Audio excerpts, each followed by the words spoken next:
Hello আমার প্রিয় পরিবার, কেমন আছেন সকলে? আশা করছি ভালো আছেন, সুস্থ আছেন। আলহামদুলিল্লাহ আমরা সকলে ভালো আছি, সুস্থ আছি। তো চলুন নতুন একটি দিনের সাথে নতুন একটি ব্লগ শুরু করছি। আমার নতুন ব্লগে আপনাদের সকলকে জানাই অনেক অনেক স্বাগত। ব্লগটি যদি ভালো লাগে অবশ্যই নতুন বন্ধু হওয়ার জন্য আপনার কাছে বিনীত অনুরোধ রইল। সকালবেলা উঠে আয়নের আব্বা আর একজন দাদাভাই মিলে গেছিলেন হচ্ছে আমাদের ভুট্টা জমিতে সার দিতে। তারপরে আমি কিন্তু আমি যে ঘরের যে বস্তাগুলো হয় ১, ২, ৩ করে বেশ কয়েকখানা আমারও কিন্তু বেশ হয়ে গেছে। মানে ৬-৭ খানার মতো বস্তা।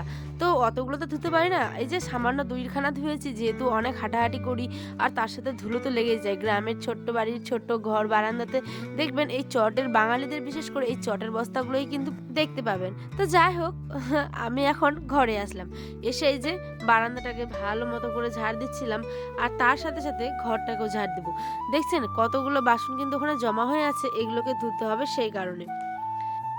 বারান্দাটা তো ঝাড় দেওয়া হয়ে গেল, তারপরে এসে দেখি বিছানাটা তো এখনো অগোছালো। আগে বিছানাটাকে গুছিয়ে নি, দাঁড়ান। ভালো মতো করে এই ব্ল্যাঙ্কেটটাকে গুছিয়ে নিলাম আর তার সাথে শুধু ২ খানা ছোট যে কম্বলগুলো হয় সেইগুলো রেখেছি। তারপরে আয়নের ক্যাথা, বালিশ সমস্ত কিছু গুছিয়ে বিছানাটাকে টান টান করে একটু ভালো মতো করে পরিষ্কার করে নিব। তারপরে আর কি ঘরটা ঝাড় দিব। আর এই যে এখন ভয়েস দিচ্ছি, আয়ন কিন্তু এখন ঘুমিয়ে। জানেন, আপনাদের সঙ্গে গল্প না করলে আমার মনটা ভারী খারাপ হয়ে থাকে। জানি না কেন, এটা কার কার অভ্যাস, কিন্তু সত্যি কথা বলতে বিশেষ যদি আমার কোনো অসুবিধা না হয় সেক্ষেত্রে আমি ব্লগ দিই না, কিন্তু মানে উপায় না থাকলে দিই না আর কি। সত্যি কথা বলতে যতদিন ভালো থাকবো সুস্থ থাকবো ইনশাল্লাহ সমস্ত রকমের ব্লগ আপনারা দেখতে পাবেন। আর এই যে দেখছেন এখানে ঘর বারান্দা সমস্ত কিছু পরিষ্কার করার পরে ব্যাগটাকে জল দিয়ে ভালো করে ধুয়ে নিয়েছি, যেহেতু সার দিতে নিয়ে গেছিলো আয়নার আব্বা। আর এই গামলাটাতে সারটাকে মানে দেখলেন না ভরলো বস্তা করে, তো ভাবলাম চলুন ভালো মতো সমস্ত বাসনগুলো ধুয়ে নিয়েছি। আর এখানে কিছু একটা গল্প করছিলাম আপনাদের সাথে, বলছিলাম যে আমার মামা শ্বশুরের বাড়ি, ওনার বাড়িতে আজকে হচ্ছে ইফতারের দাওয়াত। দেখতেই পেয়েছেন যে মানে গতকালের ভিডিওগুলোতে যে আমাদের বাড়িতে ইফতারের দাওয়াত হয়েছিল, জামা পরিয়ে দিয়েছি। তো চলুন কি হয় না হয় পুরোটা শেয়ার করবো।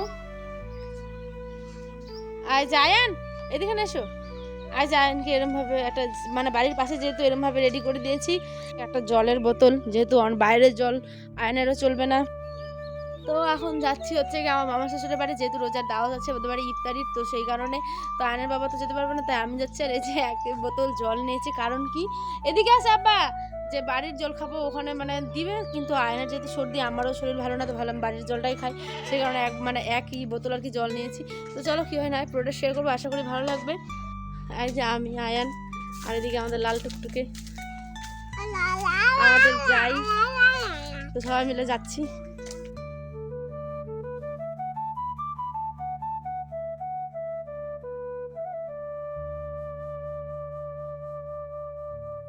তো আমাদের এখানে বাড়ি কিন্তু এটাই হয়, ঠিক আছে? মানে প্রত্যেকদিন কারো না কারো বাড়ি কিন্তু এরমভাবে ইফতার করানো হয়। তো আমি গেছিলাম, তারপরে মা গেছিল, তারপর আমাদের বাড়িকার অনেক সদস্যগুলোই গেছিল।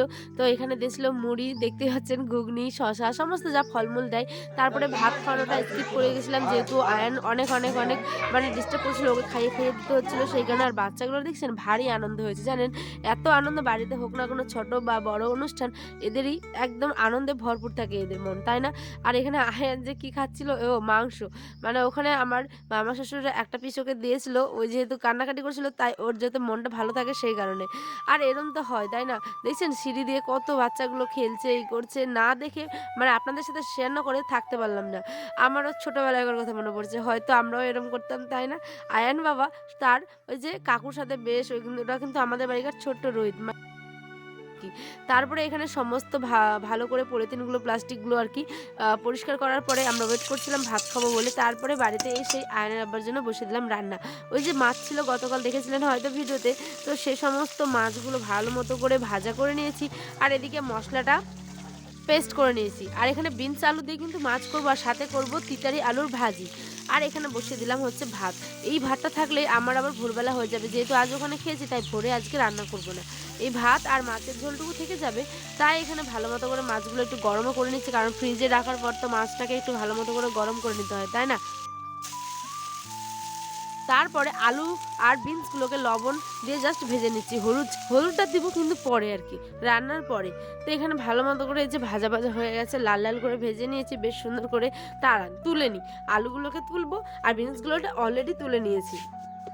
তারপরে গোটা ফোড়ন মানে গোটা জিরে যেটা ফোড়ন হয় সেটা দিলাম তেলের মধ্যে, দিয়ে মশলাটা ভালো করে যেগুলো হয় ঘরোয়া মশলা পেঁয়াজ রসুন লঙ্কা বাটা জিরে তো ফোড়নে দিয়েছি, সমস্ত কিছু দেওয়ার পরেই এখানে টমেটোটা দিয়ে দিলাম।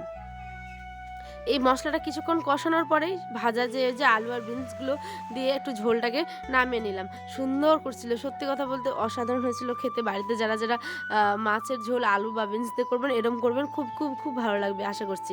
তো চলুন আয়ন সোনাকে আমি খাইয়ে দিব, যেহেতু ওই তো ওখানে খেয়ে যে অল্প স্বল্প মানে ওখানে তো ভালো করে খেতে পারে না। আর এখন বাজে প্রায় 9টা থেকে 9:30টার মধ্যে, আমরা তো গেছিলাম সন্ধ্যাবেলা, তাই ওর খিদে পাবে, আর এখন তো রাতটা বড় তাই না। তো চলুন ব্লগটি কেমন লাগলো অবশ্যই কিন্তু কমেন্টে জানাতে ভুলবেন না। আল্লাহ হাফেজ, সকলে ভালো থাকবেন সুস্থ থাকবেন। এই যে আয়ন সোনার জন্য আমি এখানে খাবারটা বেড়ে নিলাম। সকলে ভালো থাকবেন, সকলে সাবধানে থাকবেন। আল্লাহ হাফেজ, দেখা হবে অন্য একটি ব্লগে। আসসালামু আলাইকুম।